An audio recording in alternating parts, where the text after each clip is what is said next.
Last lectures ਦੇ ਵਿੱਚ ਆਪਾਂ ਸਟੱਡੀ ਕੀਤਾ ਸੀਗਾ ਵਟ ਇਜ਼ ਬੈਟਰੀ ਚਾਰਜਰ। ਠੀਕ ਹੈ, ਸੋ ਅੱਜ ਦਾ ਜਿਹੜਾ ਸਾਡਾ ਟੌਪਿਕ ਹੈਗਾ ਹੈ that is battery charging methods. ਠੀਕ ਹੈ, ਕਿ ਬੈਟਰੀ ਨੂੰ ਆਪਾਂ ਕਿਹੜੇ ਕਿਹੜੇ ਤਰੀਕੇ ਨਾਲ ਚਾਰਜ ਕਰ ਸਕਦੇ ਹਾਂ, ਉਹਦੇ ਨਾਲ ਬੈਟਰੀ ਦੇ ਉੱਪਰ ਕੀ ਇਫੈਕਟਸ ਪੈਂਦੇ ਆ।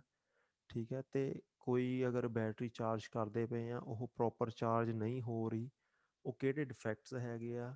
ਪਲੱਸ ਕੁਛ ਬੈਟਰੀ ਡਿਫੈਕਟਸ ਹੈਗੇ ਆ, 15 ਬੈਟਰੀ ਡਿਫੈਕਟਸ ਹੈਗੇ ਆ ਜਿਹੜੇ ਕਿਸੇ ਬੈਟਰੀ ਦੇ ਵਿੱਚ ਹੋ ਸਕਦੇ ਆ। ਉਹ ਸਾਰੇ ਆਪਾਂ ਅੱਜ ਸਟੱਡੀ ਕਰਾਂਗੇ। So first topic is battery charging method.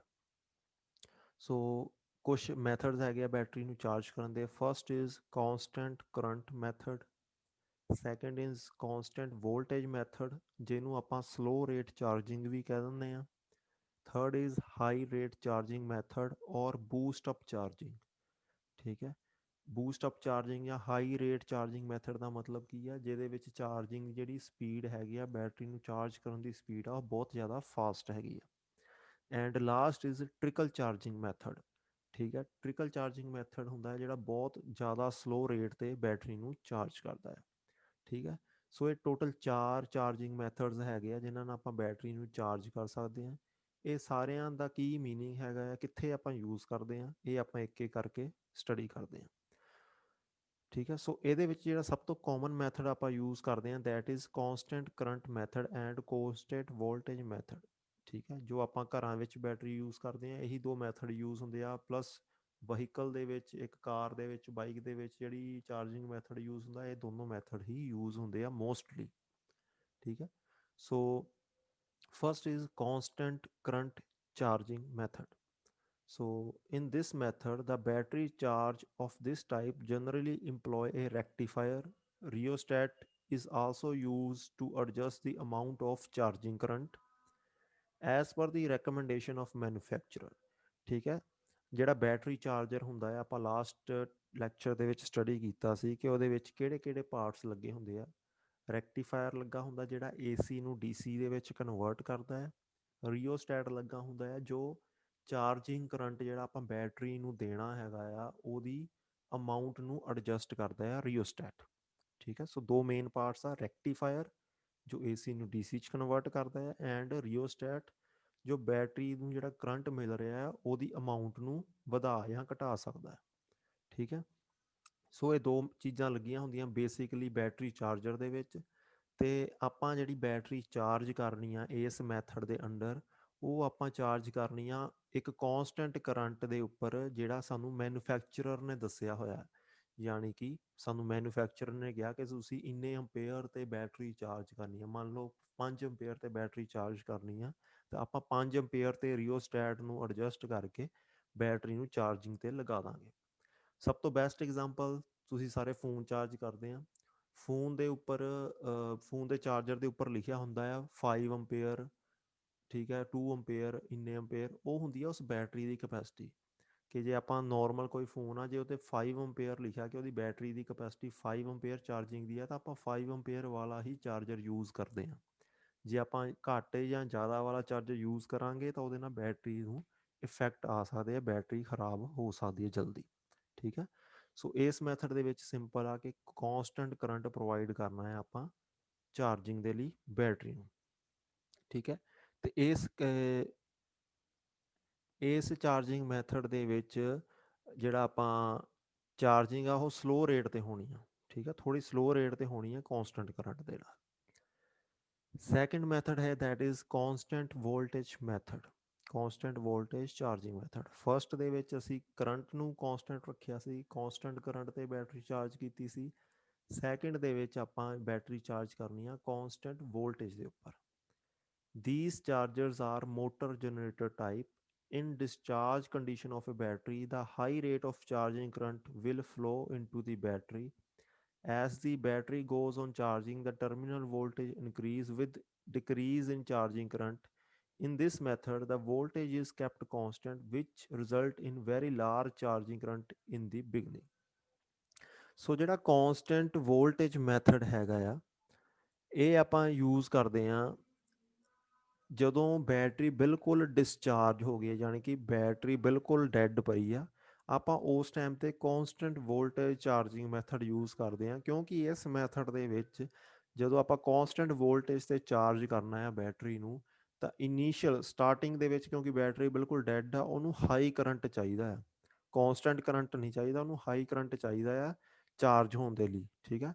So ਕੌਂਸਟੈਂਟ voltage method ਦੇ ਵਿੱਚ ਆਪਾਂ ਕੌਂਸਟੈਂਟ ਵੋਲਟੇਜ ਦੇਵਾਂਗੇ, ਹਾਈ ਕਰੰਟ ਦੇਵਾਂਗੇ, ਤਾਂ ਜੋ ਬੈਟਰੀ ਜਿਹੜੀ ਆ ਬਿਲਕੁਲ ਡਿਸਚਾਰਜ ਕੰਡੀਸ਼ਨ 'ਚ ਆ, ਬਿਲਕੁਲ ਡੈੱਡ ਪਈ ਆ ਬੈਟਰੀ, ਉਹ ਜਲਦੀ ਚਾਰਜ ਹੋ ਸਕੇ, ਠੀਕ ਹੈ। ਸੋ ਇਹ ਮੈਥਡ ਆਪਾਂ ਯੂਜ਼ ਕਰਦੇ ਹਾਂ ਜਦੋਂ ਕਿ ਬੈਟਰੀ ਬਿਲਕੁਲ ਡੈੱਡ ਹੈਗੀ ਆ। ਨੋਰਮਲ ਕੰਡੀਸ਼ਨ ਦੇ ਵਿੱਚ ਆਪਾਂ ਕੌਂਸਟੈਂਟ ਕਰੰਟ ਮੈਥਡ ਯੂਜ਼ ਕਰਦੇ ਹਾਂ, ਬਟ ਬੈਟਰੀ ਬਿਲਕੁਲ ਡਿਸਚਾਰਜ ਪਈ ਆ, ਬਹੁਤ ਟਾਈਮ ਤੋਂ ਬੈਟਰੀ ਡੈੱਡ ਪਈ ਆ, ਅਤੇ ਫਿਰ ਆਪਾਂ constant voltage charging method use ਕਰਾਂਗੇ। Next is slow rate charging and high rate charging. Slow rate charging ਦਾ ਮਤਲਬ ਹੁੰਦਾ ਹੈ ਜਦੋਂ ਆਪਾਂ ਕੌਂਸਟੈਂਟ ਕਰੰਟ ਸਪਲਾਈ ਕਰਦੇ ਹਾਂ ਬੈਟਰੀ ਨੂੰ ਚਾਰਜ ਕਰਨ ਦੇ ਲਈ ਕਾਫੀ ਲੰਬੇ ਟਾਈਮ ਦੇ ਲਈ, ਠੀਕ ਹੈ। In slow charging method small amount of charging current is supplied to the battery for longer durations. Constant current charging, constant potential charging, and trickle charging are slow rate charging methods. In these methods, battery take longer time for fully charged condition. ठीक है।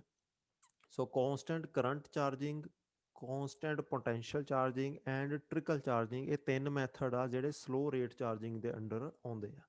ਯਾਨੀ ਕਿ ਇਹ methods ਆਪਾਂ use ਕਰਾਂਗੇ ਤਾਂ battery ਨੂੰ charge ਹੋਣ ਦੇ ਲਈ ਕਾਫੀ ਟਾਈਮ ਲੱਗੇਗਾ। ਸੈਕਿੰਡ ਹੈ ਹਾਈ ਰੇਟ ਡਿਸਚਾਰਜਿੰਗ।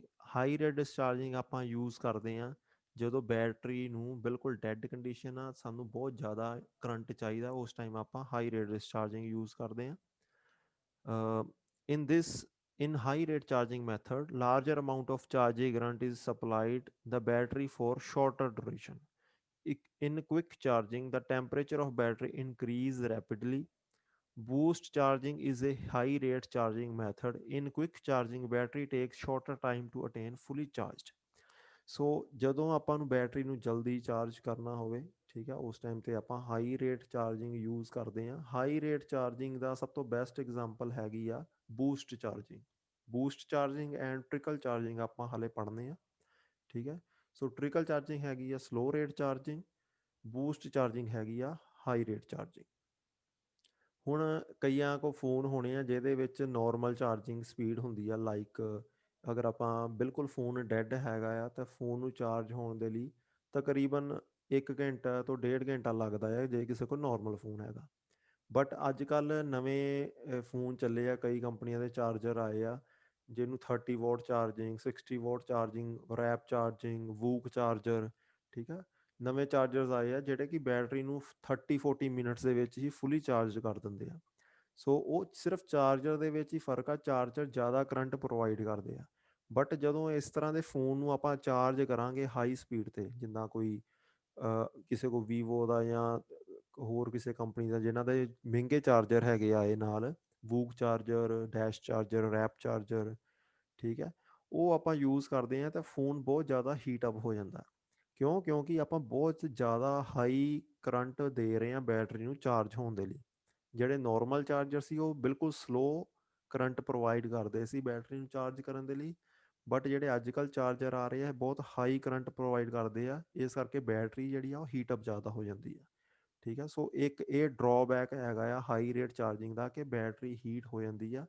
ਸੋ ਜੇ ਜ਼ਿਆਦਾ ਹੀਟ ਹੋ ਜਾਏ ਤਾਂ ਬੈਟਰੀ ਦਾ ਐਕਸਪਲੋਡ ਹੋਣ ਦਾ ਖਤਰਾ ਹੁੰਦਾ, ਬੈਟਰੀ ਦਾ ਫਟਣ ਦਾ ਖਤਰਾ ਹੁੰਦਾ, ਠੀਕ ਹੈ। ਸੋ ਇੱਕ ਲਿਮਟ ਦੇ ਵਿੱਚ ਹੀ ਸਾਨੂੰ ਕਰੰਟ ਪ੍ਰੋਵਾਈਡ ਕਰਨਾ ਚਾਹੀਦਾ ਹੈ ਬੈਟਰੀ ਨੂੰ ਚਾਰਜ ਕਰਨ ਦੇ ਲਈ, ਠੀਕ ਹੈ।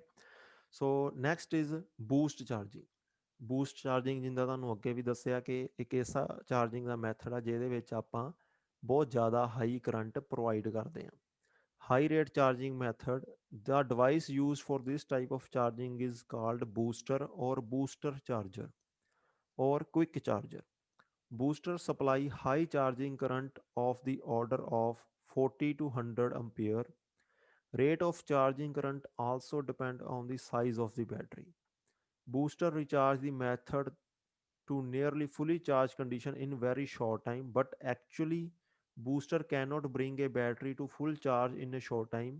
As the battery approach towards the full charge condition, the charging current requirement goes down, so no boosting is required and fully charged condition not be achieved by booster charging. So booster charging ਦੇ ਵਿੱਚ ਕੀ ਆ ਕਿ ਜਦੋਂ battery ਬਿਲਕੁਲ dead ਹੈਗੀ ਆਪਾਂ booster ਲਗਾਤਾ, booster charger ਇੱਕ special ਆਉਂਦੇ ਆ ਫੋਨਾਂ ਦੇ ਵਿੱਚ ਵੀ ਅਤੇ ਨੋਰਮਲ ਬੈਟਰੀ ਨੂੰ ਚਾਰਜ ਕਰਨ ਦੇ ਲਈ ਵੀ। ਸੋ ਆਪਾਂ ਬੂਸਟਰ ਚਾਰਜਰ ਜਦੋਂ ਲਗਾ ਦਿੰਦੇ ਹਾਂ, ਫੋਰ ਐਗਜ਼ਾਮਪਲ ਕਿਸੇ ਫ਼ੋਨ ਦੀ ਐਗਜ਼ਾਮਪਲ ਲੈ ਲਓ, ਜਾਂ ਲਾਈਕ ਕੋਈ ਫ਼ੋਨ ਹੈਗਾ ਜਿਹਨੂੰ ਇਹ ਫਾਸਟ ਚਾਰਜਰ ਜਿਹੜਾ ਕਹਿੰਦੇ ਅੱਜ ਕੱਲ੍ਹ ਆਏ ਆ, ਫਾਸਟ ਚਾਰਜਰ ਲੱਗਾ ਹੋਇਆ। ਮੰਨ ਲਓ ਤੁਸੀਂ 0% 'ਤੇ ਬੈਟਰੀ ਸੀ, 1% 'ਤੇ ਬੈਟਰੀ ਸੀ, ਤੁਸੀਂ ਫਾਸਟ ਚਾਰਜਰ ਲਗਾ ਤਾ। ਜਦੋਂ ਬੈਟਰੀ 50% ਹੋ ਗਈ ਉਸ ਤੋਂ ਬਾਅਦ ਜਿਹੜੀ ਬੈਟਰੀ ਦੀ ਚਾਰਜਿੰਗ ਦੀ ਸਪੀਡ ਆ ਉਹ ਸਲੋ ਹੋ ਜਾਣੀ ਆ।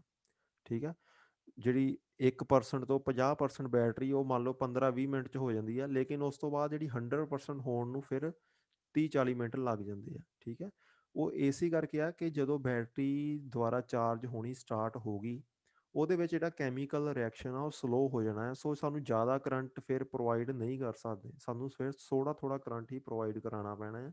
ਇਸੇ ਤਰ੍ਹਾਂ ਜਿਹੜੀਆਂ ਨੋਰਮਲ ਬੈਟਰੀਆਂ ਜੇ ਆਪਾਂ ਬੂਸਟਰ ਚਾਰਜਰ ਲਗਾ ਦਿੰਦੇ ਹਾਂ ਤਾਂ ਜਦੋਂ ਇਨੀਸ਼ੀਅਲ ਕੰਡੀਸ਼ਨ ਆ ਬੈਟਰੀ ਦੀ ਡੈੱਡ ਹੈਗੀ ਆ ਉਸ ਟਾਈਮ 'ਤੇ ਉਹਨੇ ਬਹੁਤ ਜ਼ਿਆਦਾ ਕਰੰਟ ਪ੍ਰੋਵਾਈਡ ਕਰਨਾ ਹੈ, 40 ਤੋਂ 100 ਐਂਪੀਅਰ ਕਰੰਟ ਬੈਟਰੀ ਨੂੰ ਦੇਣਾ ਹੈ ਚਾਰਜ ਕਰਨ ਲਈ। ਬਟ ਜਦੋਂ ਬੈਟਰੀ ਥੋੜ੍ਹੀ ਚਾਰਜ ਹੋ ਗਈ ਉਸ ਤੋਂ ਬਾਅਦ ਉਹਨੇ ਆਪਣੀ ਜਿਹੜੀ ਕਰੰਟ ਪ੍ਰੋਵਾਈਡ ਕਰਾਉਣ ਦੀ ਕਪੈਸਿਟੀ ਹੈ ਯਾਨੀ ਕਰੰਟ ਨੂੰ ਘਟਾ ਦੇਣਾ ਤਾਂ ਜੋ ਬੈਟਰੀ ਜ਼ਿਆਦਾ ਹੀਟ ਅਪ ਨਾ ਹੋ ਜਾਏ, ਬੈਟਰੀ ਸਲੋ ਰੇਟ 'ਤੇ ਚਾਰਜ ਹੋ ਸਕੇ। ਠੀਕ ਹੈ, so this is boost charging. ਅਤੇ ਲਾਸਟ ਹੈਗੀ ਆ ਸਾਡੀ that is trickle charging. Trickle charging use ਕਰਦੇ ਆ ਮੋਸਟਲੀ ਸ਼ੋਪਕੀਪਰਸ, ਨੋਰਮਲ ਲਾਈਫ ਦੇ ਵਿੱਚ ਯੂਜ਼ ਨਹੀਂ ਹੁੰਦੀ ਟ੍ਰਿਕਲ ਚਾਰਜਿੰਗ।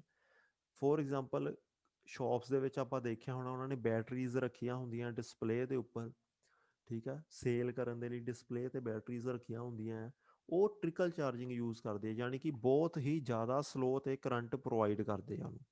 ਠੀਕ ਹੈ, ਫੋਰ ਐਗਜ਼ਾਮਪਲ 1 ਅੰਪੇਅਰ 2 ਅੰਪੇਅਰ 'ਤੇ ਉਹ ਕਰੰਟ ਪ੍ਰੋਵਾਈਡ ਕਰਦੇ ਆ। ਉਹਦੇ ਨਾਲ ਕੀ ਆ ਕਿ ਜਿਹੜੀ ਬੈਟਰੀ ਦੀ ਪਲੇਟਸ ਹੈਗੀਆਂ ਆ ਉਹ ਫਿਰ ਜਲਦੀ ਖਰਾਬ ਨਹੀਂ ਹੁੰਦੀਆਂ, ਕਿਉਂਕਿ ਹੋ ਸਕਦਾ ਹੈ ਸ਼ੋਪ ਦੇ ਉੱਪਰ ਜਿਹੜੀ ਬੈਟਰੀ ਪਈ ਆ ਉਹ 1 ਸਾਲ 2 ਸਾਲ ਇਸੇ ਤਰ੍ਹਾਂ ਪਈ ਰਹੇ। ਸੋ ਜੇ 1 ਸਾਲ 2 ਸਾਲ ਉਹ ਸ਼ੋਪ 'ਤੇ ਬੈਟਰੀ ਇਸੇ ਤਰ੍ਹਾਂ ਪਈ ਰਹੀ ਤਾਂ ਉਹਦੀ ਫਿਰ ਜਿਹੜੀ ਲਾਈਫ ਆ ਜਦੋਂ ਕਸਟਮਰ ਕੋਲ ਜਾਣਾ ਆ ਉਹ 1 ਸਾਲ ਘੱਟ ਜਾਣੀ ਆ। ਠੀਕ ਆ, ਸੋ ਇਸ ਦੇ ਲਈ ਉਹ ਟ੍ਰਿਕਲ ਚਾਰਜਿੰਗ ਯੂਜ਼ ਕਰਦੇ ਆ, ਇੱਕ ਬਹੁਤ ਸਲੋ ਰੇਟ ਦਾ ਚਾਰਜਰ ਯੂਜ਼ ਕਰਦੇ ਆ ਤਾਂ ਜੋ ਬੈਟਰੀ ਵੀ ਮੇਨਟੇਨ ਰਵੇ ਪਲੱਸ ਬੈਟਰੀ ਦੀ ਲਾਈਫ ਵੀ ਨਾ ਘਟੇ। ਸੋ ਇਸ ਤਰ੍ਹਾਂ ਦੇ ਇਹ ਚਾਰਜਰ ਅਗਰ ਆਪਾਂ ਲਗਾਉਂਦੇ ਹਾਂ ਤਾਂ ਇਹ ਇਹਨਾਂ ਨੂੰ ਬੈਟਰੀ ਨੂੰ ਚਾਰਜ ਹੋਣ ਲਈ 2-3 ਦਿਨ ਲੱਗ ਜਾਂਦੇ ਆ, ਇੰਨੀ ਸਲੋ ਚਾਰਜਿੰਗ ਹੁੰਦੀ ਹੈ। ਠੀਕ ਹੈ, ਸੋ ਇਸ ਤਰ੍ਹਾਂ ਦੀ ਚਾਰਜਿੰਗ ਨੂੰ ਆਪਾਂ ਕਹਿੰਦੇ ਹਾਂ ਟ੍ਰਿਕਲ ਚਾਰਜਿੰਗ। ਠੀਕ ਹੈ, ਸੋ ਇਹ ਸੀਗੇ ਕੁਛ ਚਾਰਜਿੰਗ ਦੇ ਮੈਥਡਸ ਡਿਫਰੈਂਟ ਟਾਈਪਸ ਦੇ। ਸੋ ਨੈਕਸਟ ਲੈਕਚਰ ਦੇ ਵਿੱਚ ਆਪਾਂ ਸਟੱਡੀ ਕਰਨਾ ਆ ਹੁਣ ਬੈਟਰੀ ਡਿਫੈਕਟਸ। ਬੈਟਰੀ ਦੇ ਕਿਹੜੇ ਕਿਹੜੇ ਡਿਫੈਕਟਸ ਆ ਇੱਕ ਲਿਸਟ ਹੈਗੀ ਆ ਜਿਹੜੇ ਡਿਫਰੈਂਟ ਡਿਫੈਕਟਸ ਹੈਗੇ ਆ ਬੈਟਰੀ ਦੇ। ਸੋ ਇੱਕ ਇੱਕ ਕਰਕੇ ਆਪਾਂ ਇਹ ਕੱਲ੍ਹ ਤੋਂ ਸਟੱਡੀ ਕਰਨੇ ਆ। ਸਲਫੇਸ਼ਨ ਕੀ ਹੁੰਦਾ ਆ, ਕ੍ਰੈਕਿੰਗ ਕੀ ਹੁੰਦੀ ਆ, ਸੈਡੀਮੈਂਟੇਸ਼ਨ ਕੀ ਹੁੰਦੀ ਆ। ਸੋ ਇਹ ਆਪਾਂ ਨੈਕਸਟ ਲੈਕਚਰ ਤੋਂ ਸਟਾਰਟ ਕਰਾਂਗੇ। ਹੁਣ ਕਿਸੇ ਦਾ ਵੀ ਕੋਈ ਡਾਊਟ ਹੈ ਤਾਂ ਮੈਨੂੰ ਪੁੱਛ ਲਓ।